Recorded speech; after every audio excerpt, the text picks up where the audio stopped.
Abra su Biblia en Efesios 1. Cuando soy yo el que predico, yo voy llevando una serie, para los hermanos que no saben, y entonces estamos terminando los domingos. Ya este domingo nos toca casi terminar la primera carta de Pedro. Han sido 5 capítulos extraordinarios. Ahí en YouTube están, busque El Paz Oldemar, ahí están. Y en los jueves estamos empezando con Efesios. Cuando predico yo voy con Efesios. Cuando predica el hermano José Jara, está predicando sobre la naturaleza sobrenatural de la iglesia. Qué bonito, ¿eh? Y cuando predica el hermano Omar, él trae un tema libre y así por el estilo. Hoy estamos llegando al versículo 15 de Efesios capítulo 1. Hoy vamos a aprender muchas cosas muy importantes y muy bonitas. Usted puede preguntar si usted quiere saber algo en específico o quiere dar una opinión o no está de acuerdo con algo que estamos diciendo. Con toda libertad puede levantar su mano. Eso es una característica de las iglesias bíblicas. Casi nadie lo hace porque ya como que somos muy modernos, ¿verdad? Pero a mí me gusta que me pregunten. Si usted tiene una pregunta, pregunte. Vea cómo empieza el apóstol Pablo en el versículo 15. Dice, por esta causa. Si uno lee solo ahí, entonces uno no tiene idea de qué está hablando Pablo. Por esta causa. ¿Cuál causa? Para eso vamos a devolvernos un poquito. Vamos a gastar unos 3 minutos en hablar un poquito de lo que vimos desde el versículo 1 hasta el 14. El apóstol Pablo dijo en el versículo 3, después de haberse presentado en el 1 y en el 2, dijo que bendito sea el Dios y Padre de nuestro Señor Jesucristo, que nos bendijo con toda bendición espiritual en los lugares celestiales en Cristo Jesús. Aprendimos que eso, más que una frase suelta, es una exclamación de gozo del apóstol, que él está extasiado ante la grandeza de las bendiciones que el Señor nos dio. Y él nos explica que no son bendiciones que nos van a dar en el futuro, sino que son bendiciones que ya tenemos. Vimos desde el versículo 1 hasta el versículo 6 las bendiciones que vienen a nosotros, y vimos del 7 en adelante las bendiciones del Padre, y del 7 en adelante hasta el versículo 12 las bendiciones de Jesucristo, y el 13 y el 14 las bendiciones del Espíritu Santo. Entonces, cuando llega Pablo aquí y dice por esta causa, él está haciendo referencia a que ese gozo que él siente de todo lo que tenemos en Cristo, que en el caso de lo que el Padre nos escogió para ser adoptados hijos suyos, y en el caso de lo que Jesucristo hizo por nosotros es que nos dio la salvación, redención por su sangre, el perdón de pecados, y en el caso del Espíritu Santo es que Él nos selló, el Padre nos selló con el Espíritu Santo, y el Espíritu Santo es un adelanto de la herencia que tenemos en el cielo. ¿Viste? Ya lo resumimos. Y entonces Pablo, con todo eso en mente, dice, por esta causa. ¿Ves? Entonces ahora sí tiene sentido. Por esa razón es que Pablo está diciendo, por esta causa, también yo, habiendo oído de vuestra fe en Cristo Jesús,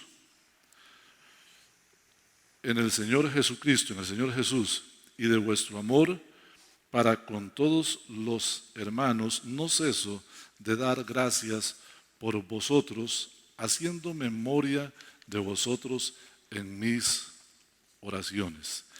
Aquí voy a parar un poquito aquí para recoger un poquito lo que el apóstol Pablo está explicando, lo que Dios nos está hablando a través del apóstol Pablo.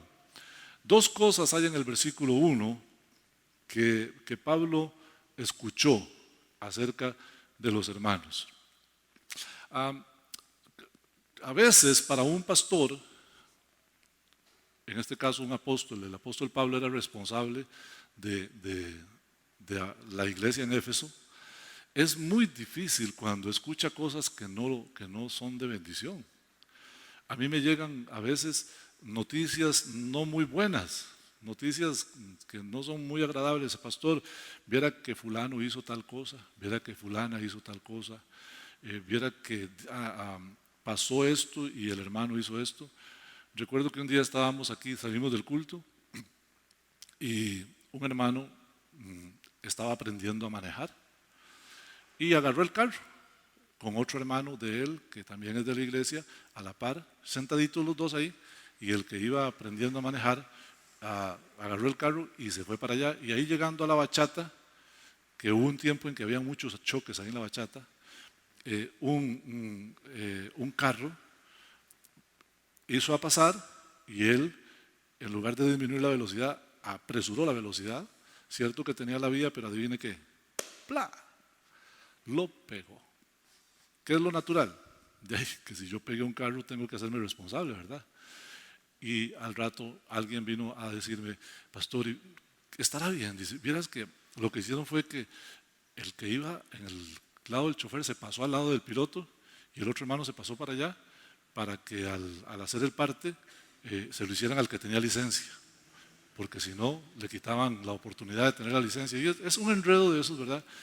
Y yo dije, ay, qué triste, porque es el testimonio de nosotros en la calle. Entonces a veces uno oye cosas así, pero vea lo que Pablo dice aquí. Pablo dice que él lo que está escuchando de ellos es acerca de su fe, acerca de su fe. Yo planifiqué que esta noche algunos de ustedes me cuenten alguna historia de fe de alguien que ustedes conocen. Tiene 3 minutos para contármela. Yo conozco varias y las contaría si no aparecen los dueños de esos 3 minutos. Pero ¿quién me quiere contar una historia de fe en 3 minutos? ¿Ok? Cuéntame. Espérate, antes de eso te voy a dar mi llave, porque si no se me olvida. Sí, toda suya, gracias. Bueno, sí, para que quede grabado. Aquí iba. Buenas noches. Bueno, mi historia de fe es que yo no tenía casa.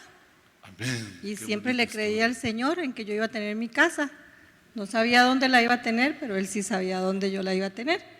Y sin dinero, sin nada, Dios me dio una casa. Porque le creía a Él, siempre le creía a Él. Y Él me la dio sin tener, pero no le debo al banco y tengo mi casa. Ese es mi testimonio.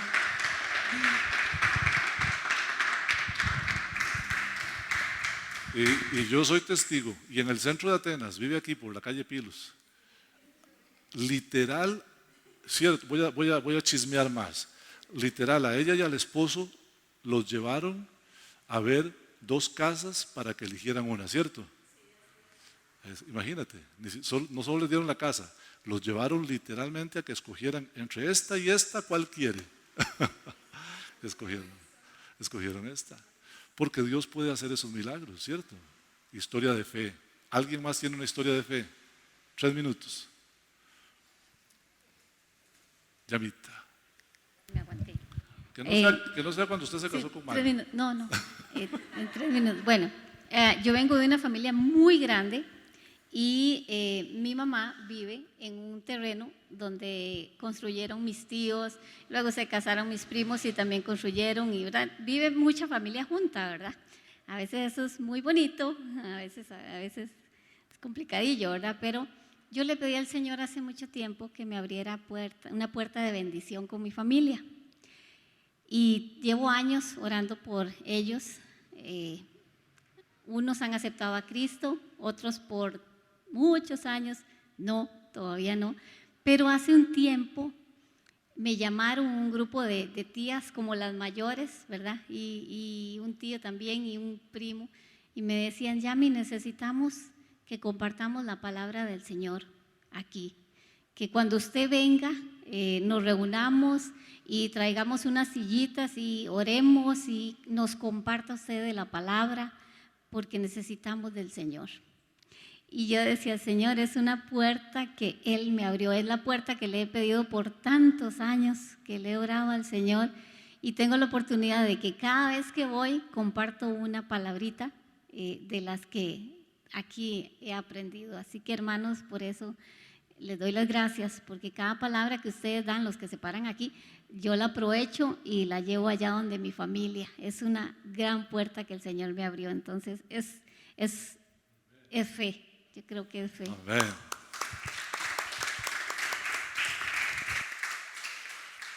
Otra, me queda una. Otra historia de fe en 3 minutos. ¿Quién más? Todos tenemos historias de fe, ¿cierto? ¿Amén? Bueno, esto es lo que el apóstol Pablo escuchaba. Historias de fe, de cómo ellos habían creído en Cristo, porque acuérdese de esto, los efesios y cualquiera que estaba en el primer siglo, era gente que estaba dando un salto muy grande, un salto de fe muy, muy grande. Porque, por ejemplo, nosotros tenemos 2000 años de que la iglesia de Jesucristo existe.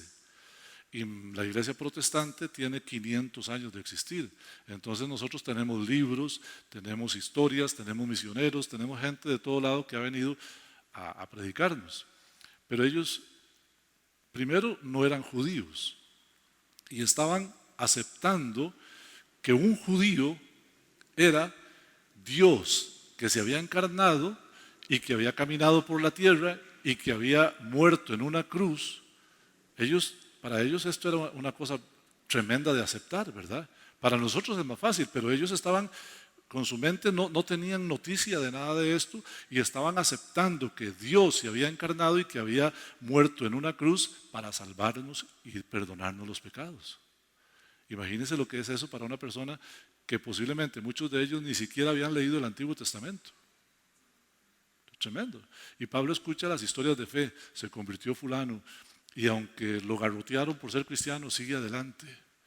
Se convirtió sutano y aunque se convirtió toda la familia y se llevaron al esposo para la cárcel por ser cristiano, están firmes en la fe.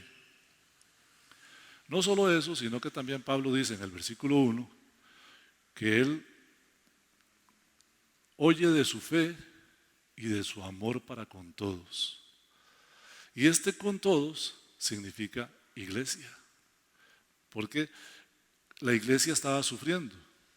Cuando usted está en la iglesia, usted tiene una familia. Mauricio lo dice de una manera muy especial, dice, esta es la familia con la que yo voy a pasar la eternidad.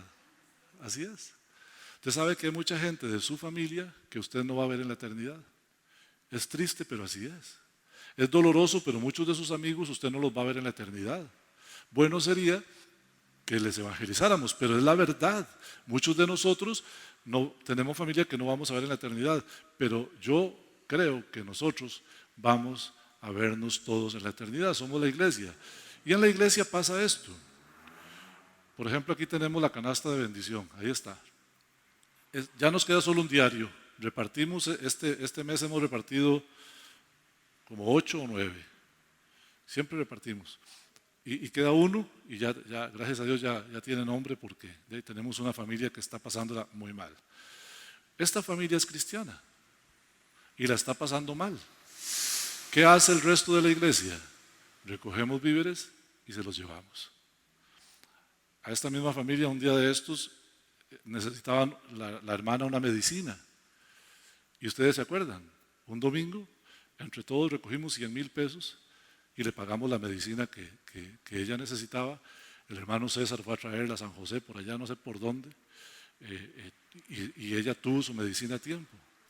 Igual, si usted necesita una palabra de aliento, si usted está en problemas, si usted está en depresión, si está triste, lo que sea, usted encuentra a hermanos en la fe que lo van a ayudar. ¿Y por qué lo ayudamos? ¿Por negocio? No. Esperando algo a cambio, lo ayudamos esperando que usted me dé algo, o usted ayuda a alguien esperando que le dé algo. No, lo hacemos por amor. El amor de Cristo que está en nuestros corazones. Entonces Pablo, en este versículo 1, él empieza diciendo, yo también, por esta causa, cuando yo he escuchado que ustedes de su fe y he escuchado de su amor, no ceso de dar gracias por vosotros, haciendo memoria de vosotros en mis oraciones. Y esto me introduce a un punto que es muy importante, el ministerio del pastor. Usted sabe que el ministerio del pastor es muy interesante porque la gente cree que la gente tiene claro cuál es el ministerio del pastor, ¿verdad? Entonces, por ejemplo, nosotros tenemos un club de pastores amigos. Somos 5 pastores que nos reunimos una vez al mes, tomamos un cafecito, un par de horas, conversamos, nos ayudamos. Y, por ejemplo, hay uno de ellos que la iglesia tiene muy claro que es el pastor es el constructor. Entonces tienen un templo muy bonito y tienen un lugar muy grande y casi todo lo que usted ve ahí lo hizo el pastor, porque él es albañil, es ebanista, es soldador, chapea, hace todo. La iglesia de él tiene muy claro que él es el pastor, como decían, Bob el constructor, ¿verdad? Algo así. Ajá. El otro hermano, el pueblo y la iglesia lo tienen de taxista, porque él tiene un carrito y un corazón más grande que el carro. Entonces, a las 2 de la mañana le tocan la puerta, pastor, dice que hay una señora que se puso enferma y que hay que llevarla al hospital. Y adivine qué, se pone las chancletillas y jala para el hospital. Y yo soy testigo que se ha quedado allá en el hospital todo el tiempo hasta que la persona la sacan de emergencias y se la trae para atrás. Eso está bien. Si uno puede hacerlo, está bien. ¿Alguien puede decirme cuál es el ministerio del pastor según la Biblia?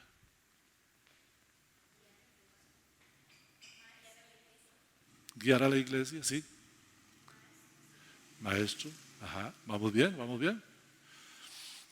Les cuento una historia para que ustedes tengan mayor claridad. En la primera parte de la iglesia, allá en el primer siglo, habían judíos y griegos.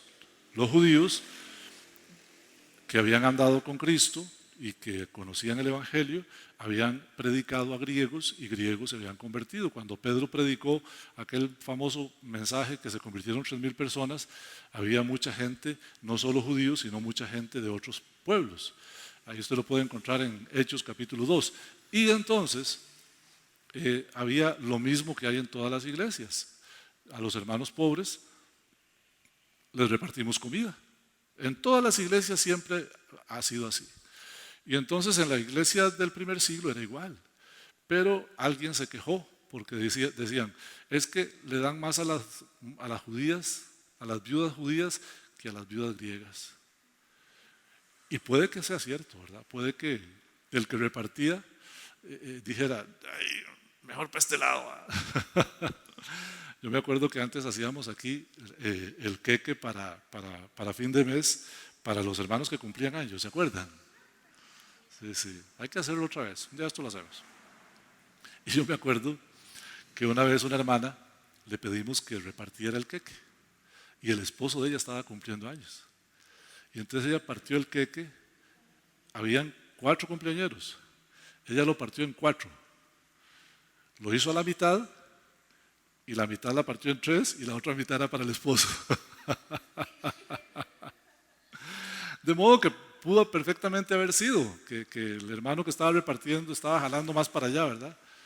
Entonces, en el capítulo 6 del libro de los Hechos, los apóstoles llamaron a todos y les dijeron, consíganse 7 varones y tenían que tener estos requisitos, que fueran de buen testimonio y que fueran llenos del Espíritu Santo, para que se encarguen de repartir. Y dijo, porque no es justo que nosotros nos dediquemos a repartir en las mesas. Ustedes hagan eso y nosotros nos vamos a dedicar, Hechos capítulo 6, verso 4. Busquemos Hechos 6, 4. Nos vamos a dedicar a la oración y al ministerio de la palabra. Eso, queridos hermanos, es la función del pastor. Tiene que orar y orar y orar más y volver a orar y seguir orando y después orar un poquito más. Y además de eso, debe ser un maestro de la palabra. Como está escrito en Efesios 4:11, el último ministerio es pastores y maestros. El ministerio pastoral. Entonces Pablo aquí está ejerciendo el ministerio pastoral. Él dice, por esta causa no ceso de dar gracias y de acordarme de ustedes en mis oraciones. Y eso me introduce a otra cosa más. Acordarme de ustedes. Usted sabe que yo me acuerdo de ustedes cuando yo estoy orando. ¿Sí? Sí, yo me acuerdo y me acuerdo por nombre. Son muy pocos los nombres que no me sé. Tita es mi complemento. Dios la puso como mi ayuda idónea y es una maravilla en esto.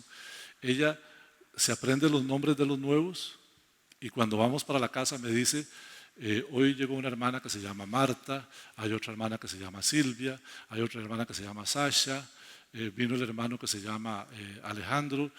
Y antes del culto, porque ella se acerca y los conoce, ella les habla y ella sabe quiénes son.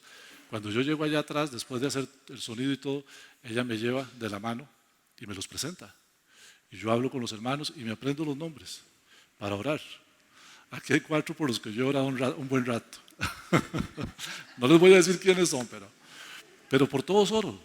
Casi todos los que han pasado por esta iglesia que yo recuerdo, y cuando yo estoy orando, el Señor me los trae a la cabeza. Por eso Pablo dice aquí, haciendo memoria de vosotros en mis oraciones. Ahora, aquí está un gran detalle. ¿Cómo le gustaría a usted que yo me acuerde de usted? Bienvenido, hermano. Dios lo bendiga. ¿Cómo quiere usted que yo me acuerde de usted cuando estoy orando? Le decía yo a un hermano que era muy tremendo. No es Mario, no, un hermano que es muy tremendo en portarse mal, en el mal testimonio. Le digo, usted sabe que yo a veces le digo al Señor, Señor, ¿por qué no le quebras una pata? Para ver si así reacciona.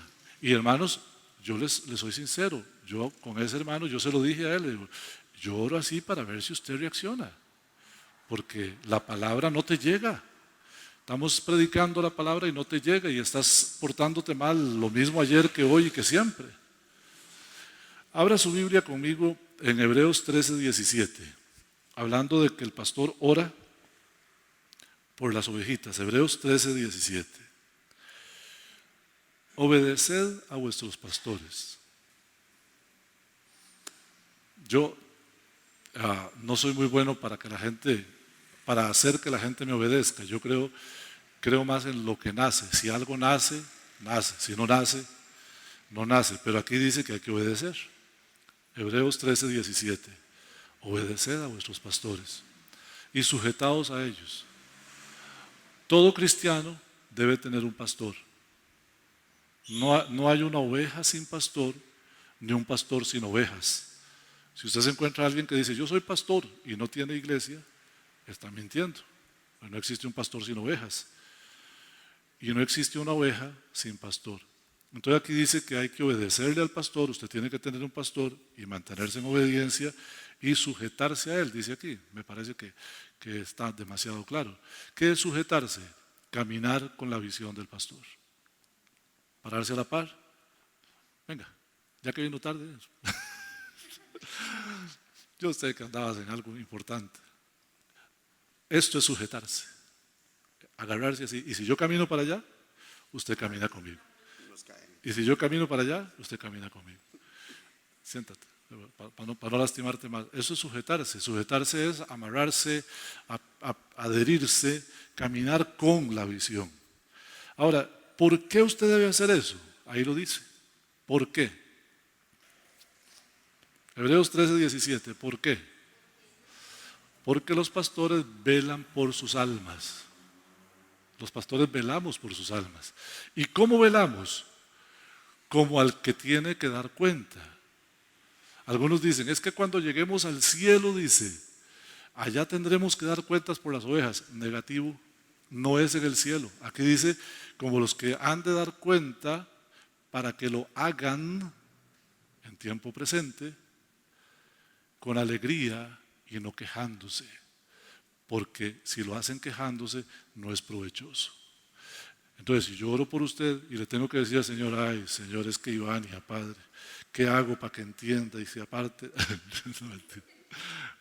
ajá, Ay, Dios mío, Marito, Padre, Marito, que yo le digo que haga una cosa y hace otra, Padre. ¿Qué hacemos con él, Señor? No te es provechoso. En cambio, Pablo estaba dándole gracias a Dios por la fe de los hermanos y por el amor de los hermanos. Qué bueno es que yo pueda presentarme delante del Señor y decirle: Señor, gracias por la vida de Kenia. Gracias por su servicio, Padre. Provéele un marido que sea bien bueno. ¿Verdad? Amén. Amén. Yo oro así, Kenia, yo oro así, de verdad. Y así oré por Melanie, y vea, ahí está casada. Sí, sí. Que eso a usted sí le es provechoso. Aquí vemos reflejado el ministerio pastoral.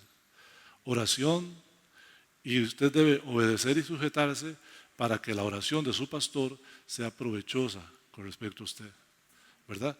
Sigamos leyendo. Si tiene alguna pregunta o alguna queja o alguna sugerencia o algún comentario, puede hacerlo con toda confianza. Vamos al versículo 17. La oración de Pablo va en este sentido. Él ora para que el Dios de nuestro Señor Jesucristo, el Padre de gloria, os dé espíritu de sabiduría y de revelación en el conocimiento de Él. Aquí habla del Espíritu Santo. ¿Cuál es la obra del Espíritu Santo? La obra que el Padre hace a través del Espíritu Santo en nosotros. Revelarnos a Cristo. Revelarnos a Cristo. Hermanos amados, lo vital es conocer a Cristo. Mire, usted puede saber mucho de teología. Usted puede ser capaz de discutirme y de ganarme algún punto teológico, porque sabe mucha Biblia, porque estudió, porque ha escuchado, porque se ha esforzado. Pero si usted no conoce a Cristo, de nada le sirve. De nada le sirve. Un hombre como Pablo, que él en otra parte dice: yo soy judío, hijo de judíos, fariseo, hijo de fariseos. En cuanto a la ley, soy irreprensible, mayor que todos aquí. Yo soy el, por así decirlo, el más pintado. Y sin embargo dice, 1 Corintios capítulo 2, verso 2. Busque por favor 1 Corintios capítulo 2 y verso 2. ¿Lo tenemos? Sí. Pues me propuse no saber entre vosotros cosa alguna, sino a Jesucristo y a este crucificado. Pablo está diciendo a los corintios: yo me propuse no saber entre ustedes cosa alguna, sino solo conocer a Cristo y a este, dígamelo, y a este crucificado. Hablando con Tita un día de estos acerca de un tema teológico, Tita y yo a veces tenemos discusiones teológicas muy interesantes. Y a veces se enoja conmigo. Me dice: no. Y a veces me dice: bueno, sí. Ella me decía: todos esos temas tan, ¿cómo se dice esto? Conflictivos, polémicos, son interesantes. Pero a mí lo que me interesa saber es que Cristo murió por mí y que me dio la salvación y tengo vida eterna. Y eso es lo que Pablo está diciendo. Pablo está diciendo: yo quiero que el Señor, estoy orando para que Dios a ustedes les dé espíritu de revelación en el conocimiento de Cristo. Ahora, ¿cómo lo hace? ¿Cómo es que el Señor nos da espíritu de revelación para que tengamos conocimiento de Cristo? Verso 18. Efesios 1, 18. Alumbrando los ojos de vuestro entendimiento. ¿Y cómo alumbra el Señor los ojos de nuestro entendimiento? lo hace a través de los ministerios que hay en la iglesia. Por ejemplo, hoy estamos acercando la palabra. Una vez nos quedamos varados en un lugar muy oscuro y el mecánico llegó para ayudarnos y el mecánico le dio al hermano un foco y le dijo: alúmbreme aquí. El hermano se puso detrás de él y alumbró para que el mecánico pudiera ver. Eso hizo que el mecánico pudiera arreglar el carro y pudimos irnos. Es algo similar a esto. El Espíritu Santo de Dios alumbra nuestros ojos a través de un maestro de la palabra. Ese maestro de la palabra es como que agarra la Biblia, el texto, y lo acerca. Y dice: Mario, vea, aquí está. Y usted lo puede ver, y tal vez usted a esta distancia no lo podía ver. Es como que le pongo una luz: Marito, vea, ahí le enfoco y usted ve lo que está escrito. El Señor alumbra los ojos de nuestro entendimiento a través de un maestro, también a través del Espíritu Santo, porque la Biblia dice: Él os recordará todas las cosas. ¿Y qué es lo que el Espíritu Santo recuerda? Lo que usted ha leído, lo que Dios le ha hablado. Hay momentos en los que usted necesita un texto bíblico y el Señor se lo trae a la mente, Él alumbra su entendimiento. Y no solo eso, también cuando usted está leyendo la palabra, el Señor arroja luz sobre la palabra y aunque nadie se lo explique, usted lo entiende. ¿Nunca le ha pasado? Qué rico es. Yo me pego unas lloradas a veces porque estoy leyendo la Biblia y me encuentro un tesoro y digo yo: pero siempre estuvo ahí, nunca nadie me lo explicó, yo no lo había visto. Y es el Espíritu Santo arrojando luz, alumbrando los ojos de nuestro entendimiento. Ahora, ¿para qué quiere Dios alumbrar los ojos de nuestro entendimiento? Ahí está en el versículo 18, sigamos leyendo. Para que nosotros sepamos cuál es la esperanza a la que Él nos ha llamado y cuáles las riquezas de la gloria de su herencia en los santos y cuál la supereminente grandeza de su poder en nosotros, para con nosotros los que creemos, según la operación del poder de su fuerza. Qué lindo, ¿eh? O sea, dice tanto que ciertamente hay que esforzarse para resumirlo. La esperanza a la que fuimos llamados es la esperanza de gloria, de que nosotros caminamos aquí por fe y seremos llevados a la patria celestial el día que el Señor venga por nosotros o nos lleve a su presencia. ¿Y cuáles las riquezas de la gloria de su herencia en los santos? Habla de aquello que recibiremos cuando estemos en el cielo, que también lo explicó en el versículo 13 de este mismo capítulo. El versículo 14 está en el 11 y está en el 14, hablando de la herencia que hemos recibido, que está allá esperándonos. Excelente. Y luego sigue diciendo el versículo 19, yo quiero concentrarme un poquito ahí. Note lo que dice: además de la esperanza y la herencia, también Dios quiere que nosotros sepamos acerca de la grandeza de su poder para con nosotros los que creemos, según la operación del poder de su fuerza. Su poder es grande, ¿cierto? ¿Cuántos creen que el poder de Dios es grande? Pero a veces no nos damos cuenta. A veces dudamos. Y Dios quiere que nosotros sepamos cuál es la grandeza de su poder para con nosotros los que creemos. O sea, está diciendo, hay algo especial para ustedes los cristianos. La grandeza del poder de Dios. Dice que la cual opera según el poder de su fuerza. Esta palabra, el poder de su fuerza, se va a repetir en Efesios, el mismo Efesios, en el capítulo 6. Fortaleceos pues en el Señor y en el poder de su fuerza. Algunos no se han dado cuenta y yo quisiera que usted pudiera irse hoy con esto en su corazón. Agárrelo, es maravilloso. Primera de Pedro, capítulo 1, dice que nosotros somos participantes de la naturaleza divina. Fíjate. Y en Efesios 3:20 dice que este poder actúa en nosotros, según el poder que actúa en nosotros. Este poder de su fuerza actúa en nosotros los que creemos. Lo que pasa es que a veces no creemos. Pero en los que creemos opera el poder de su fuerza.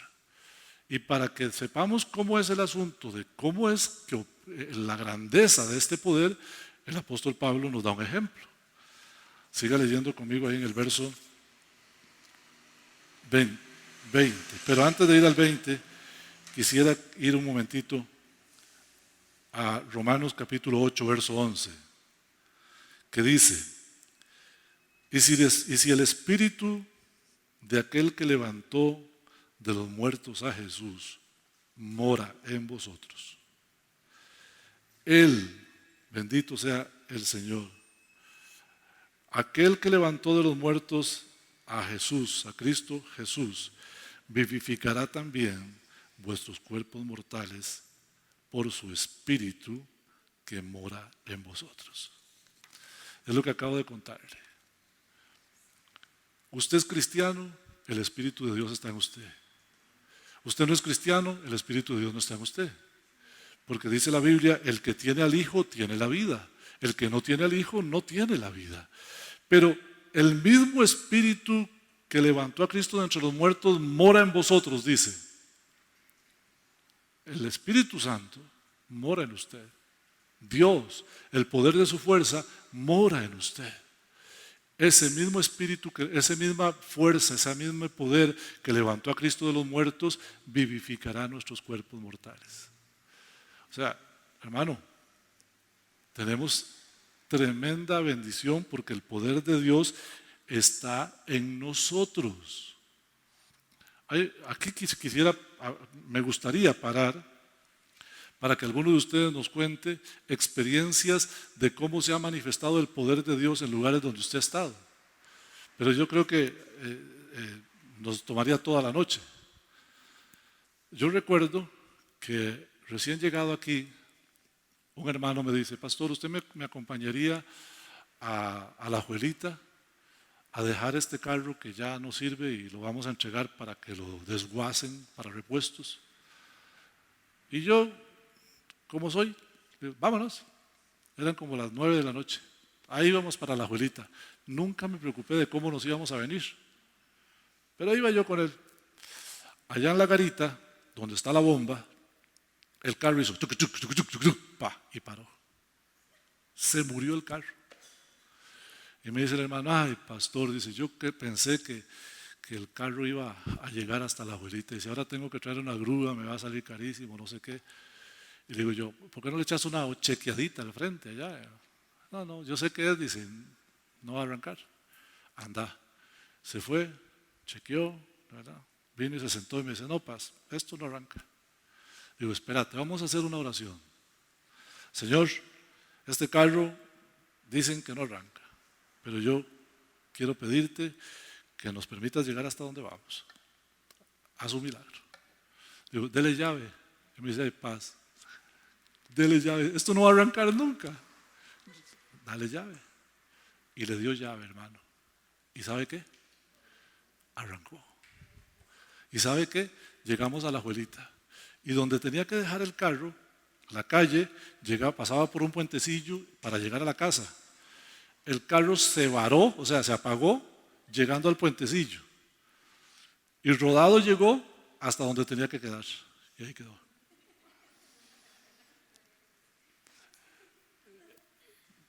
Me eriza la piel cuando me acuerdo, porque yo soy testigo del poder de Dios. Hay un montón de anécdotas que puedo contarle, y sé que usted también. Usted tiene que creer que el poder de Dios opera en usted. No se trata de confesión positiva, no se trata de declarar, no se trata de decretar, se trata de orar con fe. Porque el poder de Dios está en usted, está en mí. Y nosotros no lo activamos con palabras, lo activamos con fe. Muchas veces usted no tendrá ni que pronunciar las palabras, pero si usted lo cree, al que cree, todo le es posible. Y ese poder actúa en nosotros. Fíjese que dice aquí el verso 20. Ese poder de su fuerza, la grandeza de su poder, operó en Cristo resucitándole de entre los muertos. Hay un poder más grande que pueda resucitar un muerto. Resucitó a Cristo de entre los muertos.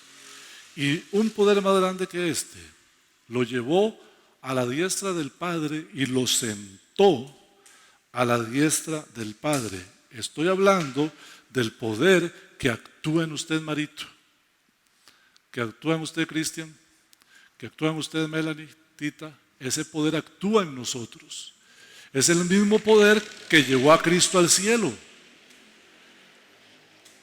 A veces no estamos conscientes de lo que tenemos, hermanos, y vivimos en una dimensión natural, una dimensión muy secular, muy humana, con las reglas humanas. Atrévase a creer en lo sobrenatural para que vea la mano de Dios, pero tenga fe, tenga fe.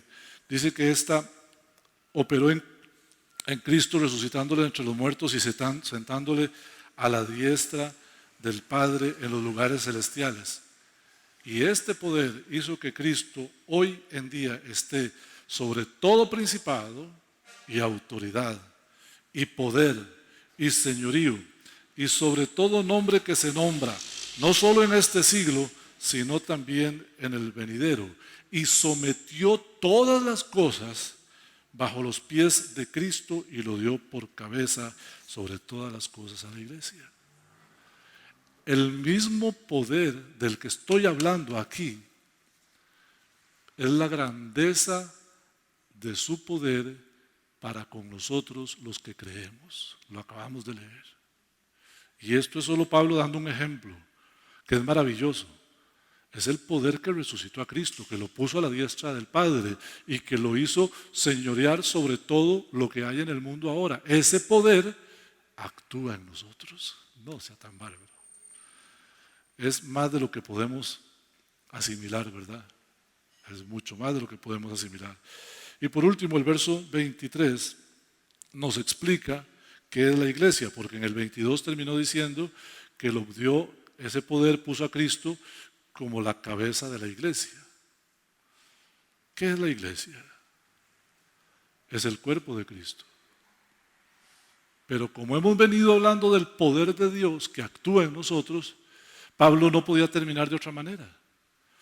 Él dice, la iglesia es su cuerpo, pero la iglesia es la plenitud de aquel que lo llena todo en todo. Lo que está diciendo aquí es, el poder de Dios se manifiesta en el mundo a través de los cristianos. Otra vez, el poder de Dios se manifiesta en el mundo a través de los cristianos. Somos la plenitud de aquel que lo llena todo en todo. Pero dice que nosotros somos la plenitud. ¿Qué significa? Que Cristo morando en nosotros actúa a través de nosotros en el mundo. Voy a leerlo otra vez por si le quedó alguna duda. Dice el verso 21. El 20 dijo que lo puso a la diestra del Padre, y el 21 dice, y sobre todo principado y autoridad y poder y señorío, y sobre todo nombre que se nombra no solo en este siglo, sino en el venidero, y sometió todas las cosas bajo sus pies, bajo los pies de Cristo, ¿verdad? No bajo los suyos, bajo sus pies. Hay gente que dice, Satanás solo conoce el número de la suela de mi zapato, no saben ni dónde están parados. Es Cristo, es el que tiene todo eso bajo sus pies, no nosotros, ¿ok? A nosotros la autoridad de Él es así, y sometió todas las cosas bajo sus pies, y a Cristo lo puso como cabeza sobre todas las cosas, se lo dio a la iglesia, la cual es su cuerpo, la plenitud de aquel que todo lo llena en todo. Hermano, la oración de Pablo al principio era, Señor, dales espíritu de revelación. Es mi oración que usted abra sus ojos y vea la luz que el Señor ha arrojado sobre sus ojos esta noche. Y que a partir de hoy empiece a vivir una vida sobrenatural, una vida creyendo, una vida en fe, una vida caminando de acuerdo al poder que actúa en usted. Cierre sus ojitos, vamos a orar. Señor, gracias por tu misericordia y tu bondad y por tu palabra.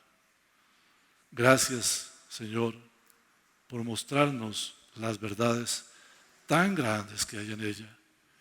Te rogamos que abras nuestro corazón, que nos hagas una cirugía, Señor, y metas, aunque sea a fuerza, Señor, esa tremenda luz para que podamos nosotros, Señor, guardarla para siempre y entender las verdades eternas, Señor, la grandeza de tu poder, del poder de tu fuerza para con nosotros, los que creemos. Te ruego que lleves con bien a mis hermanos y los guardes en paz para siempre. Por Jesús. Amén.